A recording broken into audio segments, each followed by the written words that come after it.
Coming up, what's in store if Biden is reelected in November? A lot of bad things, and one of them that I'm going to focus on, tax increases.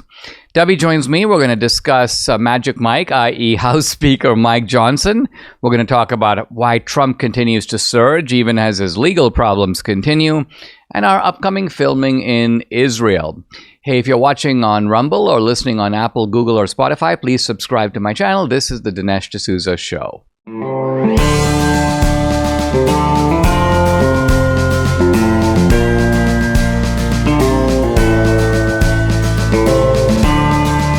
America needs this voice. The times are crazy. In a time of confusion, division, and lies, we need a brave voice of reason, understanding, and truth. This is the Dinesh D'Souza Podcast. What would a second term for Joe Biden look like? I slightly shudder to even raise the prospect because this is something that we desperately need to avoid. And the level of destruction done to the country already in the first term is so great. I mean, so significant, so evident all around us that a second term, more of the same, but perhaps even a further escalation, it's really very depressing to think about where we would be at the end of that term. So by 2028, it's hard to see if there would even be very much of the United States or of America in the way that we understand America even left. And we can track this Biden escalation in many areas. So political targeting becomes much more rampant. Ordinary Americans now, not uncommon to have knocks on your door. Do you own a gun? All right, come with me. So in other words, political prosecutions are now normalized. They go beyond Trump or January 6th. They are occurring all over the place. Why? Because they got away with it the first time. So why should they stop? Why would they stop? They are one way to create a one-party state, which is the goal of the authoritarian left. But I came across an interesting article in Fox News. It's written by my friend Grover Norquist, who has been really a fixture in Washington, D.C. I first met Grover, gosh, this must have been in the early to mid-'80s. And Grover was even then a little bit of a young know-it-all in Washington, D.C. He was involved with reducing taxes in the Reagan years. And he became a very effective spokesman and advocate and activist for libertarian principles: smaller government, less taxes, less regulation, a modest state, very much along the lines that the founders envisioned. And here is Grover now talking about what is on the plate for Biden. And Grover isn't speculating. He's not making a chart and just drawing it out. He's looking at things that leading figures in the Biden regime have advocated, have said. This is their wish list. This is their platform. This is their agenda. Now, what's Trump's agenda? Well, Trump has been less definite, less clear, but it's very obvious that Trump's agenda is to make taxes go down. Trump said in Charleston, South Carolina, last month, actually in the middle of February, he said, "I will make the Trump tax cuts permanent, and we will cut your taxes even more than that." Trump hasn't specifically allied himself with a flat tax. The idea of a 10 or 12 or 15% flat tax, I find that idea not only very attractive, but very politically saleable, in which you essentially tell the American people, let's have a floor. So if you make, let's say, under $30,000, you don't pay any taxes. But after that, the flat tax kicks in. And the flat tax is very simple. You write down your income, you take 10% or 12% or 15% of that income, and you send it in. And that can be done on a postcard. You don't even need a big elaborate machinery of the IRS. You don't need. Now, I'm sure that the sort of tax compliance industry wouldn't be too happy. All the accountants and so on who make a living with a very complex system of taxes, because it's like, you can't do your own taxes. We've got to do your taxes for you. And hey, I don't do my own taxes. We we have accountants. And when I showed Debbie our taxes the last time, she's like, that looks like it's 100 pages long, and it pretty much is. So we need to get away from this tax craziness. But for Biden, it's the opposite. He wants taxes to go up and up and up again. By the way, not just income taxes, but a whole range of taxes. And Grover has got the goods on it. He talks about Biden's plan for a $5 trillion tax increase. Now, that's a lot of money. How do you get $5 trillion? Well, you get it by raising taxes pretty much across the board, everywhere, in all different directions. And so Biden's plans, and you find them all over the place, he wants to hike taxes on small business. He wants to hike taxes on big corporations. He wants a capital gains tax. He wants a dividend tax hike. He wants income taxes to go up. He wants energy taxes, especially energy deployed to certain things.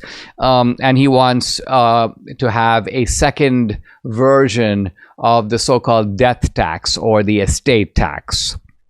Now, this stuff becomes kind of crazy, and it becomes crazy fast. Let's look at the corporate tax. So the corporate tax today is in a range of 21 to 28%. And that's a pretty high rate, because a lot of other countries have a corporate tax of 25%. So the United States is not at the low end. China has 25, France and the UK have 25, but Biden wants to hike it to 28. From 21 to 28. And that would put the US at the top range of corporate taxes. Now, let's remember that in the United States, there are also state taxes on corporations. And so the average state tax is about 4%. So you take Biden's proposed 28 and you add 4, you're now talking about 32% in corporate taxes. And that would be one of the highest corporate taxes in the world. Capital gains. Biden wants to kick it up to 44.6%, which would be a preposterously high rate. And let's remember again that states have their own capital gains taxes. California, for example, has a 14.4% state capital gains tax. So you add the 44.6 plus the 14.4, you get 59% in corporate in capital gains taxes. New York State businesses would pay 53.4%. By the way, when you look at capital gains around the world, the average is about 20%. China has 20%. So the United States would be putting itself into one of the highest taxed countries in the world. And that means also that lots of people begin to look for how to move their businesses elsewhere, how to do business in a more tax-friendly environment.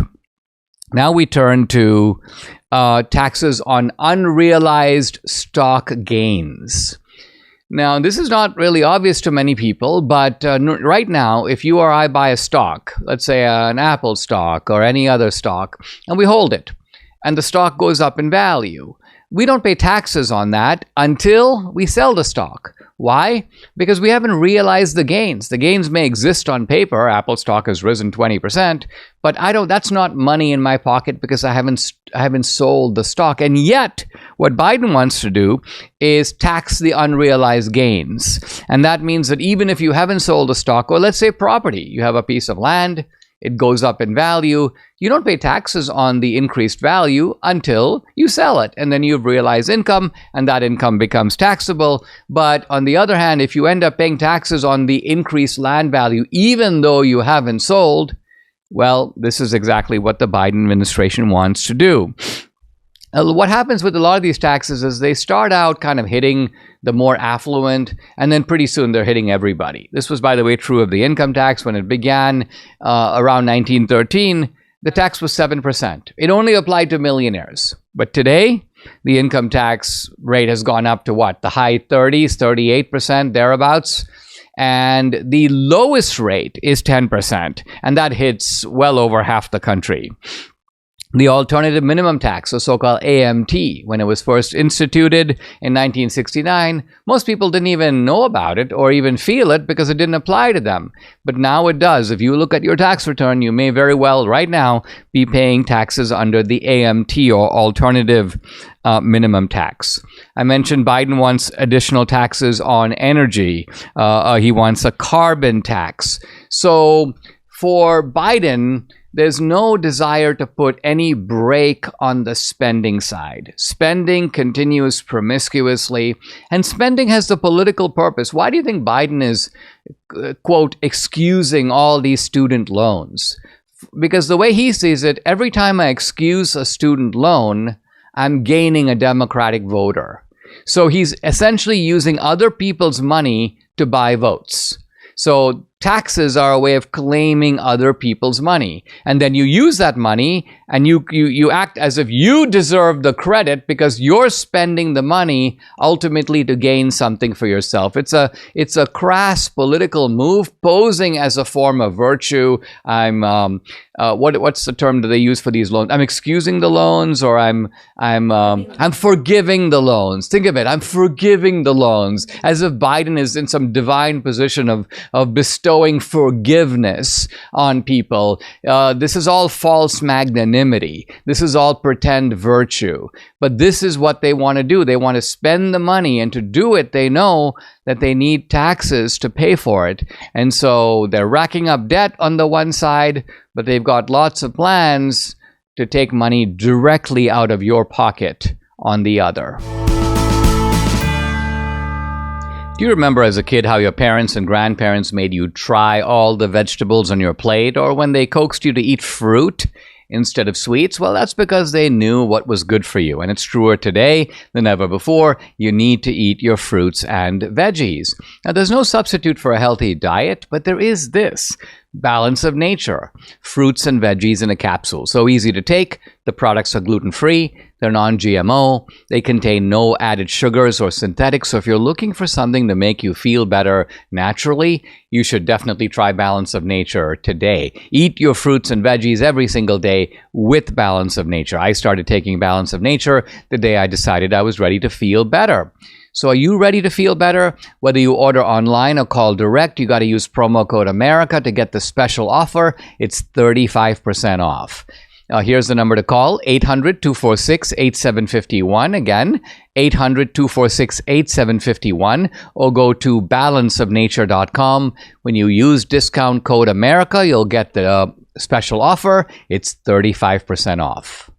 The hardest part about losing weight: getting started. Now, there's no better time than right now to call our friends at PhD Weight Loss and Nutrition to start your journey to a healthier you. As I hear from many of you about how PhD Weight Loss and Nutrition has changed your lives, I know each of us had our own reason for starting. I started because I was feeling a little sluggish, tired all the time. Debbie tried everything else and nothing would work, so we just needed some help. I heard from one viewer who went for his yearly physical. He was diagnosed with type 2 diabetes. The medicine made him sick, so he decided, I got to do PhD instead, and he has completely reversed his diagnosis. Debbie talked to a lady who, just like her, couldn't get the menopause weight to go away. Dr. Ashley and her team helped her lose the weight and keep it off. The best thing about this program, they have an 85% success rate of their clients maintaining their weight loss for life. They provide elevated maintenance support for you through the PhD alumni community. This community will provide you with the support you need to keep the weight off forever.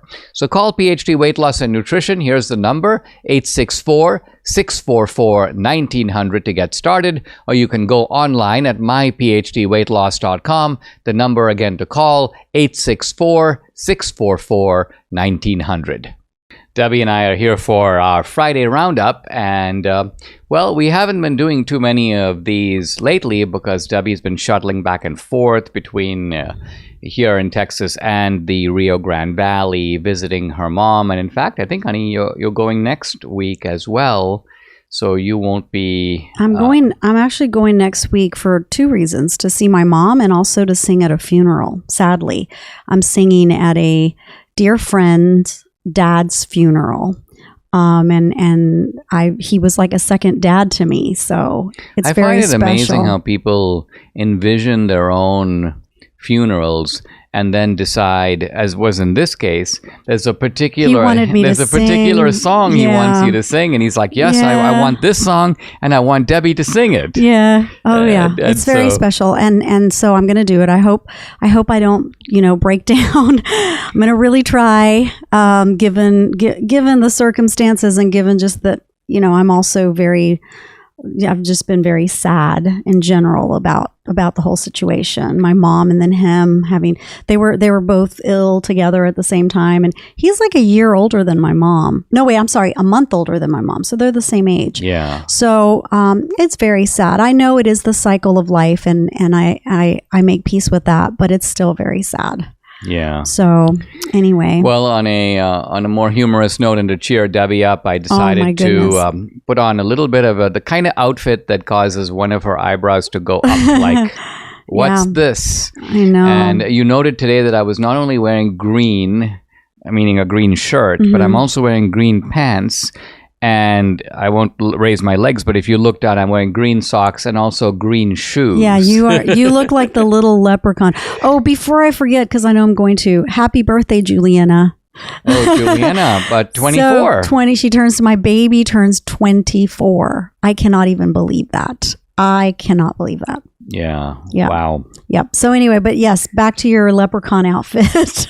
Well, fortunately, Brian, our producer, doesn't have a green screen. I know, because you would be totally see-through. I would almost vanish. You would vanish except for your head, and then maybe a few little stripes, because you have it is kind of black and green. Yeah, I've got it's a little bumblebee looking little navy stripes. Yeah, but it's really adorable.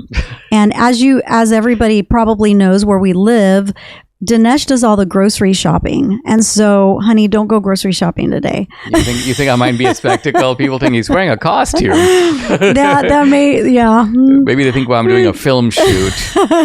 But hey, we called this episode today Magic Mike, and it was kind of a joke. But it's a reference to Mike Johnson, the Speaker of the House. In fact, talk about Magic Mike and the sort of peculiar legacy. I don't know if I've ever brought that up or not. I don't think you have. But back when I was living in an apartment, one of my neighbors asked me to go see a movie with her, and I was like, okay, I have nothing better to do. I guess I'll go. And I said, what's the movie? She said, Magic Mike, and apparently she was a fan of Magic Mike. I mean, this was a sequel, right? I think it was a sequel. Yeah. I didn't even know that it existed. So I had no idea what it was. And I said, Magic Mike. I thought, well, maybe it's a movie about a magician. Well, that's what it sounds like on the face of it, if you didn't know. Except that when I get to the theater, I look up and I see that it's only women in the theater. And I was like, interesting. This magician must be kind of cute or something. So I sat down, and of course, when the movie began, it was very clear what the movie was about. Namely, a male stripper. But the funniest part of all was how mad you got that I went to go see it. I became a little annoyed. I was like, yeah, but anyway. But you pleaded innocence. You said, I had no idea. I hated the whole movie. I had my eyes closed the entire time.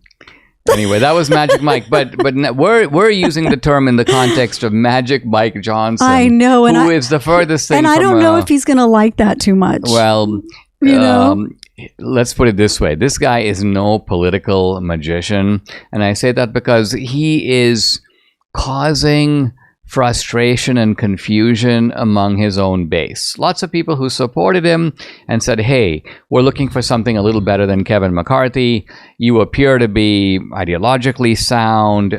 You're obviously a devout Christian. So we're looking for a welcome shift of leadership. Mm-hmm. And yet here's Mike Johnson now, and he's talking about bringing an Israel funding bill and a Ukraine funding bill separately for a vote, but nothing on the border. And this is the very same Mike Johnson who said we can't solve other people's problems before we solve our own. Mm-hmm. I thought it was tied to the border. I thought that the whole thing was, okay, fine, we'll do Ukraine separate, but we have to tie it to the border. That was not the case. No, so evidently Mike Johnson he's a kind of a sort of a separationist, and I think his thinking is we don't want these things to be all lumped together as if they are the same thing. Not that I disagree with his logic. In fact, if he said, all right, I've got a Ukraine bill, I've got an Israel bill, I've got a border bill, all three ready to go, okay, and we're going to do them boom, boom, boom, one after the other.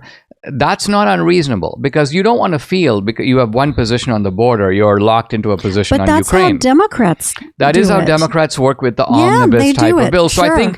I think Johnson sees himself as not following the Democratic model, but the effect of it is he's bringing these two foreign aid bills to the exclusion of a border bill. And this is what has people annoyed. They're like, wait a minute, you have your priorities all mixed up. Why don't we do the border bill first? Then we'll consider helping other people, because let's secure our border before we secure Israel's border and Ukraine border. Right. Well, I saw his press conference, and he basically said, listen, I knew that I was going to come in here and it was going to be a war. He called it a war, with the Democrats, I guess. And he said, so I have to be able to get through it, and I have to be the commander and all of that. So I don't think he sees it quite that way. I think he sees it as, listen, I was put in a leadership position so that I could get things done, right? Not squelch things, but get things done. Unfortunately, what he doesn't realize, and most Republicans don't realize, and maybe the American people don't realize, you cannot negotiate with Democrats. It's impossible, because they are all or nothing, and they are usually very conniving. So, well, what this means is that getting things done in practice is bowing to their will. Now, Yes. Mike Johnson may go, well, listen, they wanted 90 and I only gave them 50. But if the net 50 is bad, then you are better off not getting things done than getting things done. So I think there's this kind of illusion that we've got to, quote, do something. Mm-hmm. C.S. Lewis once said that if you're on the wrong road, progress means turning and going back where you came from. Mm. And so Mike Johnson doesn't seem to recognize this. He seems to measure, well, we got this done, we got that done, we got this done. Even his comments about the FISA reauthorization, in other words, government spying without a warrant on U.S. citizens. He goes, well, I really thought it was a bad idea until I went in there and they gave me some classified briefings, and I came out thinking that it was a good idea. In other words, to give the intelligence agencies the authorities to spy without a warrant. So obviously this guy, he's the type of guy who is easily conned by the police state. And they, of course, use the usual familiar pretext, national security. And I think they also are very clever, because what they do to a guy like Mike Johnson is they say, listen, you can vote against this, but if there's a terrorist attack, it'll be your fault. It's on so then you. These quaking Republicans go, well, perhaps, I guess I'll go along. So it's very difficult to respect these people intellectually or morally, because first of all, they're not that smart. And second of all, they lack courage, and that combination is very bad for us. So this is, it is very unfortunate that at a time when the country is in crisis, we have our team of this caliber and the other side so ruthless. Yeah, I know. I get it. Yeah. All right. Let's take a pause. When we come back, we have a lot more to talk about Trump. I know you want to try to get in the latest on the Kohberger, the Brian Kohberger case. And immigration. But we also want to talk about Chinamen or Chinese making their way into this country through the open border. And if we have time, Israel. You might have heard Michael Lindell and MyPillow no longer have the support of their box stores or shopping channels the way they used to. They've been part of this horrible cancel culture, but they're fighting back. They want to pass the savings directly on to you by having a $25 extravaganza. Now, when Mike started MyPillow, it was just a one-product company, just the pillow. But with the help of his dedicated employees, they now have hundreds of products, some of which you may not even know about. So to get the word out, I want to invite my viewers and listeners to check out the $25 extravaganza. 2-pack multi-use MyPillows, just $25. MyPillow sandals, $25. There's 6-pack towel sets, $25. Brand new 4-pack dish towels, you guessed it, just $25. And for the first time ever, the premium MyPillow with all the new Giza fabric, just $25. By the way, orders over $75 get free shipping as well. The amazing offer won't last long, so take advantage. Go to mypillow.com, use promo code Dinesh, or you can call 800-876-0227. The number again, 800-876-0227. Don't forget the promo code DINESH Dinesh. Guys, if you'd like to support my work, I'd like to invite you to check out and subscribe to my Locals channel. You can become a monthly or an annual subscriber. I post a lot of exclusive content there, including content that's censored on other social media platforms. On Locals, you get Dinesh Unchained, Dinesh Uncensored. You can also interact with me directly. I do a weekly live Q&A every Tuesday. No topic is off limits.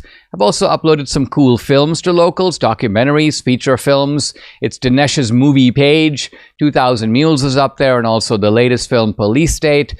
By the way, if you're an annual subscriber, you can watch this movie content, stream and watch it for free. It's included with your subscription. So check out the channel. It's dinesh.locals.com. I'd love to have you along for this great ride. Again, it's dinesh.locals.com. Debbie and I are back for round 2 of our Friday roundup. And this morning, honey, we were talking about this judge, Juan Merchan, in New York, saying to Trump that not only can you not go and listen to the Supreme Court hearing on the obstruction of an official proceeding, Section 1512, you can't attend Barron's graduation. You have to be sitting right here in court. What's your reaction to that? Well, my reaction to that is shame on him. Shame on him. I think that even a terrorist would get better treatment, right? And I was telling you that, I kind of joked about Kohberger and about how his defense is doing all these maneuvers to try to get him, to delay motions for delay. We need more evidence. We need more discovery. And the judge is okay with it. She's fine with it. And so and I said that the reason that the judge is okay with it is she doesn't want anybody to say that his civil rights were stomped on or squelched or whatever. So she wants to make sure that it does not go into a mistrial because of that. Give him every all the rights he needs as remember, innocent until proven guilty. Of course. But that doesn't follow with Trump at all. It's the opposite. It's the opposite with Trump. So it's horrible. Hey, I don't, I'm a Christian. I don't believe in karma, but boy, I hope that this comes around in its own way. It's very bad. He's a very bad person, just a bad individual. And he's not alone. I mean, I think what strikes me is when I look at, let's say, for example, Tanya Chutkin in D.C., she's cut from exactly the same cloth. Or Judge Engoron, the other guy in New York. Judge Moron. That guy, I mean, but they're not just moronic, they're slimy. Well, they're part of the deep state. They really are. They're part of the left and of their agenda. Yeah. And so, but they're using the judicial system as a way to stop people. I mean, we don't think we have institutionalized corruption in the judiciary, but I think we do. Oh, but we saw that with your case. We saw that with my case. What happens with these judges is they because they are in robes and they have their own courtroom and they use legal language, they create a facade of neutrality, but their motives are malign. They know exactly what they're doing. Very often they are covering up for the lying on the part. The prosecution, in my case, for example, was deliberately making up facts and leaving out critical facts in cases and saying, look, Your Honor, here's another guy. He violated the campaign finance law and he got exactly what we want Dinesh to get in terms of prison time. Now, you look at that guy's case, turns completely out different. He's a repeat offender. His case involved hundreds of thousands of dollars. He had something to gain, so there was a quid pro quo, and all of it is left out of the briefing. And the judge knows that. Yeah, of course. But so when you say they're in on it, I think that is very often, not always, but it's very often true. They're part of the corruption themselves. Absolutely. So this all shows the rottenness of our institutions. So that goes to our point, talking about the Democrats and how they just really, I feel, they want to destroy this country. No better evidence than the fact that we have all of these illegals coming in. And they just let them. And now, I don't know if you heard about this, the fact that the Chinese migration has increased 5,000 to 7,000%. Well, look, in 2021, there were only 450 Chinese encounters, Chinese who showed up at the border. But now in the last year of counting, 20,000 Can you imagine? Chinese. Can you imagine? And these are mostly single males, and they're fighting age, and they are obviously, or at least many of them, have ties with the CCP. Because you made the point, you can't just leave China. No. Oh, I'm going to the United States. Yep. They control the movements of their own people. They also monitor their own people abroad. So, for example, there are you've heard about these Chinese so-called police stations in Europe and the United States, where they try to police their own Chinese population overseas. This is a very dangerous development. Yeah. And again, the latest development with Mayorkas is that they don't want to, the Senate refuses to even hear the impeachment. Yeah, they don't want to. So the House has voted for the impeachment. It's legally obligatory for them to have a trial, but they're like, let's table it. Yeah, no, and for good reason, because if they didn't table it, then it would come out and the American people would see what they have done, what this administration has done to dismantle this country. And look, if you are on the fence and you think, I don't want to vote for Trump, so I'm just going to stay home, you know what that's going to do. That vote that you didn't do is going to go for Biden. Not only is he going to raise taxes to the point of people wanting to move out of this country, okay, that's going to happen because no person in their right mind is going to want to give half of their income to taxes. I mean, and honey, you know that I'm already ready to move to the Cook Islands, okay? Just saying. But nobody's going to want to, right? So people are going to leave like they did in Venezuela. Remember, I always said all of the wealthier people left the country. And they all left. And so everybody then became equally miserable. That's how it's going to be. That is how socialism works. In that sense, right? So, and then, so not only are you going to have that, but then you're going to have all of these illegals just changing the whole fabric of the country. And wasn't it Obama that said he was going to change America? He was going to, what did he say? Fundamentally remake America. Yeah, and so since this would be actually Obama's fourth term, it would be a dream come true for him, right? Because I always say that even though Biden seems to be the guy in control, he's actually not, I believe. So you're saying Biden 1 is Obama's term 3, exactly. And Biden's re-election would be Obama's fourth term. Yes. Which would make Obama sort of FDR. Give him an FDR type of reign over the country. Absolutely. Finish destroying it once and for all. Right. Yeah. Very, very creepy because I think looking at it historically, it's probably fair to say that the Reagan era, and this was the success of Reagan, right? In 2 terms, Reagan created an environment that lasted starting from 1980, probably all the way to Obama. Even both Bushes were, in a sense, carried by Reagan.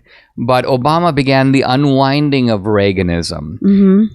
But if, as you say, it's not just 2 terms, but 4 terms, think of all the damage that you can do. Well, like with Jimmy Carter, what got him obviously was the foreign policy aspect and the domestic, right? Disasters, both of them. And here comes Reagan. Crises on both fronts. Now, I don't know if people voted the way they did then we know Biden would not win. But this is a different time. Because he's a disaster on the foreign front, and he's also a disaster on the domestic front. There's nothing good about his presidency. Nothing. And so if people cannot see that, then I think that we do deserve to be dissolved as In other words, you're saying we're too far gone at that point. If the American people look around and they see what they see and they go, we want more of it, your point is, well, we can't help you. Yep. Because all we can do, and in fact, a podcast like this, is to highlight the consequences of the policies and to lay them out there and say why they're bad and why they're destructive. And if someone listens to it and goes, I want that, I like it. Yeah, I like living in dilapidated cities, and there are people who do like it. And as we were talking to a friend of ours and very involved in our films about California, and he was saying, look, you got to realize that a place like San Francisco is now being run by a lot of thugs out of surrounding places like Oakland. These are people who are community college graduates, or these are people who have spent time in prison. These are complete losers. But suddenly they're on the San Francisco City Council, and they are running a $1 trillion economy, and they don't care if office buildings are sitting vacant. So they are like maggots feeding off of a carcass. They're still collecting a paycheck. They're still collecting paychecks. Yeah. They're still making important decisions. They are still running the place. And so for them, it doesn't matter if the city is in decline, if the residents are leaving, because it's like, you leave, because the more you leave, the more our voters remain. The more the dependent people remain, our iron grip becomes tighter. As I said, equally miserable. But the elites, they're not. They're not. They're really not. And we only have a little time left. Let's talk briefly about the fact that we are planning a trip to Israel shortly to do some filming there for a film we're very excited about that covers Israel, covers anti-Semitism, covers terrorism, also covers biblical archaeology. So this is something we've wanted to do. This is a great time to do it in a sense. Well, but it's also a little tricky. And it's airport. In fact, as we speak, I think the Ben Gurion airport is closed, but I think it's scheduled to open on May 1st. I hope so. We are scheduled to go the early part of May. So I hope so. And, I always say, I know how that story is going to end, but do I want to be? Do you want to be part of the plot? Not necessarily. Rockets up in the air? Not necessarily. Yeah, no. God will protect us. Yeah. I mean, I think sometimes it is, from a movie point of view, helpful to be in the center of things, because you're at Israel at a very poignant time. The country, in fact, they have coming up their Independence Day and their Memorial Day. And it's quite fascinating that those 2 days are 1 day apart. Right? One is, I think, on a Monday, and the other one's on a Tuesday. And it's almost as if the Israelis can see that their independence is connected to struggle. So Independence Day and Memorial Day belong together. But I mean, look at the coins they have, from 2,000 years ago. What does it say? It's they have endured this since their existence. And but again, this whole notion of these colleges being seized by these terrorists, because I call them terrorists. Okay, if they're calling for the destruction of Israel, they are terrorists. Don't get me wrong. Absolute terrorists. That's their intention. That's their intention. So, but for them to say that this land, this little slither of land, does not belong to Israel, they obviously don't know history. They obviously don't. And they, like you say before, it's not even just the history, but it's the acquisitions, the wars that the Israelis have won to acquire the land that was theirs in the first place. Well, I was making the point that the Muslims might say, well, yeah, the Jews, they left, and then we conquered that territory by force, and so it is ours by right of conquest. But by that logic, the Jews can then turn around and say, well, yeah, but then we defeated you in the 48 war and in the 67 war and in the Yom Kippur war. So 3 times we have whipped your butt. And so the right of conquest now belongs to us. So by the exact same logic that justifies Islamic occupation of that land, the Jews go, well, now we're doing it to you. Slavery, says Lincoln, is founded in the selfishness of man's nature. Opposition to it in his love of justice. These principles are an eternal antagonism, and when brought into collision so fiercely as slavery extension brings them, shocks and throes and convulsions must ceaselessly follow. So for Lincoln, the slavery debate is part of a bigger debate. It's a debate between justice and injustice. And Lincoln is saying that while justice must sometimes compromise with injustice, must meet injustice halfway, so to speak. That's why we have slavery in the country at all.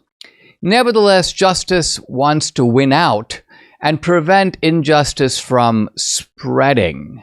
So for Lincoln, the Republican Party exists to prevent slavery from going into the new territories.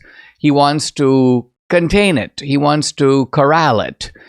Remember after World War II, when George Kennan, the State Department diplomat, advanced a theory of containment. His theory was that, look, we are not going to go to war against the Soviet Union to destroy communism. What we're going to do is build a cordon around it, prevent communism from spreading, choke it off, if you will, from the natural fuel of expansion. And if we do this, communism will begin to shrink, to weaken, to contract, maybe in the end to collapse. And this is exactly not only Lincoln's view, but the view of the Republican Party towards slavery. Let's contain it, in the expectation that if we do that, it will shrink, it will shrivel, it may ultimately collapse. Now, Douglas, expressing the view of the South, says in the Ottawa debate, and I'm now going to quote him, "I do not believe that the Almighty ever intended the Negro to be the equal of the white man.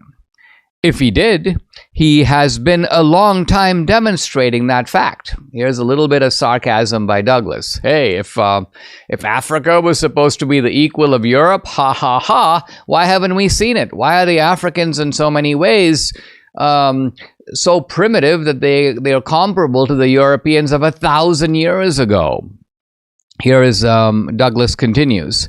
"For thousands of years, the Negro has been a race upon the earth, and during all that time, in all latitudes and climates, wherever he has wandered or been taken, he has been inferior to the race which he has there met. He belongs to an inferior race and must always occupy an inferior position." Now, Douglas here is making a rationale for, you could almost call it classical racism. And today we recoil at the term racism. Racism is indefensible. But you have to remember that in Douglas's time, racism was a position. It was an argument. And notice that Douglas is in his own way refuting an anti-racist argument. The anti-racist argument went like this. It said, well, yeah, we know that Africa is behind Europe, behind in exploration, in inventions, in discoveries, perhaps in literature and cultural achievements, but that is due to the climate. Africa is in a very hot latitude, and as a result, it is the climate that explains why some people are, in a sense, more advanced than others. And Douglas goes, that's ridiculous. He goes, by and large, when you find Africans, when you find Negroes, in his words, you find them anywhere, in any climate, in any latitude. They are still behind the other groups that are there. They are inferior. And this is Douglas's argument. Now, the grain of truth in Douglas's argument must be acknowledged, because when we talk about the rights of man, we talk about all men are created equal, we have to admit that all men are created equal, although it is a universalist claim, was not universally accepted, was not universally believed, was not universally advanced. In fact, this claim was advanced only in the West, only in the people who were the products of Athens and Jerusalem and the Enlightenment. The Great American Revolution was a Western achievement. And there is an element of tragedy in that the peoples outside the West, although they would later claim these same rights, and they had every right to, because notice that the Declaration doesn't say all Americans are created equal, it says all men. But nevertheless, they were not the authors of this document. They didn't think of it. They didn't advance it. There was no cultural basis for it in their own societies. Now, I believe I quoted many episodes ago a famous line from John Stuart Mill. Let's remember, John Stuart Mill is the liberal, the writer of On Liberty. And nevertheless, this is John Stuart Mill from 1859. Despotism is a legitimate mode of government in dealing with barbarians, provided the end be their improvement.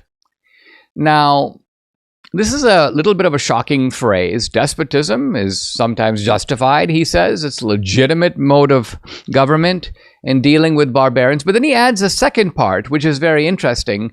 Provided the end be their improvement. In other words, you're allowed to have a despotic, authoritarian system of government over barbarians, but the goal must be to make them less barbarian. It must be to bring them into the orbit of civilization. Now, why would Mill say this? Why shouldn't barbarians have liberty?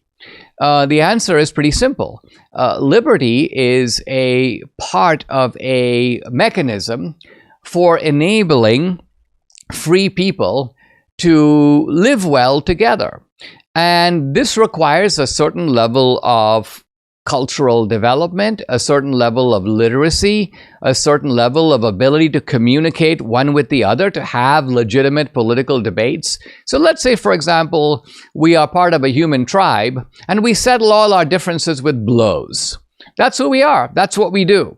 Can we possibly live in a society envisioned by the American founding? Can we possibly have separation of powers, checks and balances, a judicial review? No, because we want none of that. We are not, in fact, we haven't thought of any of that. We don't want it. We're not even really capable of it. So until there has been enough education, enlightenment, refinement, to which those kinds of institutions are conceivable, not only conceivable, but we actually can build them and have them and live with them, we are not really eligible, if you will, for freedom. This is the surprising point being made by Mill. Not everybody is eligible for freedom. Now, interestingly, John Stuart Mill, when he says this, is saying something to which Abraham Lincoln would completely agree. Not only that, but I would go further and say that this was the point of view that was in general advanced by the Greek philosopher Aristotle. Aristotle defended slavery.